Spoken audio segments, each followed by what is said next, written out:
Good afternoon. It's June 4th, and it's time for our daily dose of good news, which is from Deuteronomy chapter 1, verses 34 through 41. So listen close and see if you can hear the good news in this text. When the Lord heard your words, he was wrathful and swore, "Not one of these, not one of this evil generation shall see the good land that I swore to give to your ancestors, except Caleb, son of Jephunneh. He shall see it. And to him and to his descendants I will give the land on which he set foot, because of his complete fidelity to the Lord. Even with me, the Lord was angry on your account, saying, You also shall not enter there. Joshua, son of Nun, your assistant, shall enter there. Encourage him, for he is the one who will secure Israel's possession of it. And as for your little ones, who you thought would become booty, your children, who today do not yet know right from wrong, they shall enter there. To them I will give it, and they shall take possession of it. But as for you, journey back into the wilderness in the direction of the Red Sea." Here ends the reading. You might have heard that and been like, there's no good news in that. God's mad and yelling at everybody. And for context, that is what's happening. This is Deuteronomy. This is when the Israelites have been wandering around in the wilderness with Moses. And so it's helpful to backtrack a smidge and see, why is God so mad? Why is God all fired up? So the beginning of Deuteronomy 1, verse 1 says, "These are the words that Moses spoke to all Israel beyond the Jordan." And as it continues, Moses is saying to the people, the Lord spoke to us at Horeb. And Moses is saying to the people later in verse 9, the Lord your God has multiplied you. So today you are as numerous as the stars of the heavens. So Moses is explaining, God's been talking to us and God's multiplied you like God promised to do to Abraham years and years ago. And then in 19, "Then just as the Lord our God had ordered us, we set out from Horeb and went through all that wilderness to the hill country. And that was the hill country which the Lord our God is giving to us." So Moses at that point had said to the people, "See, the Lord your God has given the land to you. Go up, take possession as the Lord, the God of your ancestors, has promised you. Do not fear or be dismayed." And then Moses continues to explain what happened then. "All of you came to me and said, 'Let us send some men ahead of us to explore the land for us and bring back a report to us regarding the route by which we should go up and the cities we'll come to.'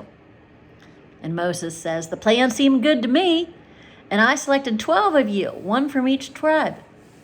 And you went up and brought back a report that said, 'It is a good land that the Lord is giving to us.'"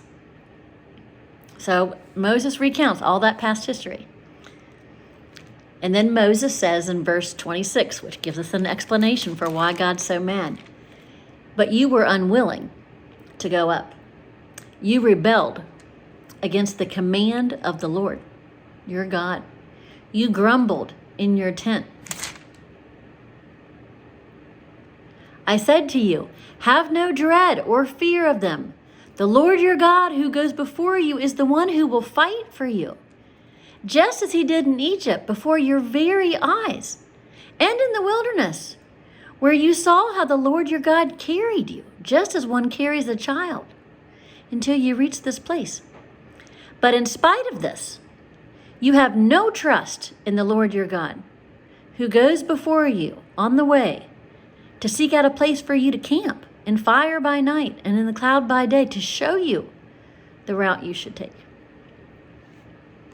So that's the backstory of why God is so angry in verses 34 through 40. And God says, none of you believe me, none of you trust me. I've told you this land is yours and to go take it, and you've rebelled and you won't do that. So actually after verse 40, verse 41, the people said, okay, we're ready to go up and fight, just as the Lord commanded. And the Lord said, tell them not to go, because I'm not in the midst of you. Otherwise, you'll be defeated. And so God said, don't go. I'm not with you. Don't go, don't go. But they wouldn't listen. Again, they rebelled against the command of the Lord and presumptuously went up into that hill country, and the Amorites came out against them and chased them as bees do. And they beat you down. So the Lord is explaining, you rebelled. When I told you I had something good for you, you rebelled. When I told you to not go take the land because I was no longer with you, you're not listening to me. You're not yielding to my direction. You are not following me. And so that could all seem like bad news, that God expects too much or demands too much. But there is good news in this text. The good news in this text is that God promises and God delivers on those promises. So God is saying, the ancestors I promised would enter this land, I'm still going to let the ancestors enter this land. I promised to multiply you like the stars in the heavens, and I have done that. I've promised to give you this country, and I've done that, or I will do that. But it is something to recognize that God's promises are sure and definitive and certain and as stable as the ground under your feet. So wherever you're sitting at right now, listening to this daily dose of good news, just push your feet against the ground and realize how sturdy that is.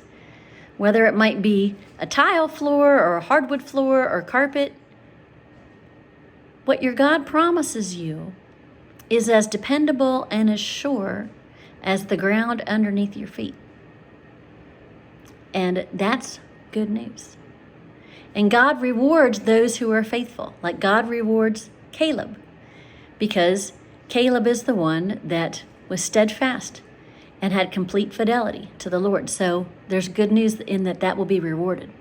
But we're encouraged to trust and encouraged to believe. Have a great day. Bye-bye.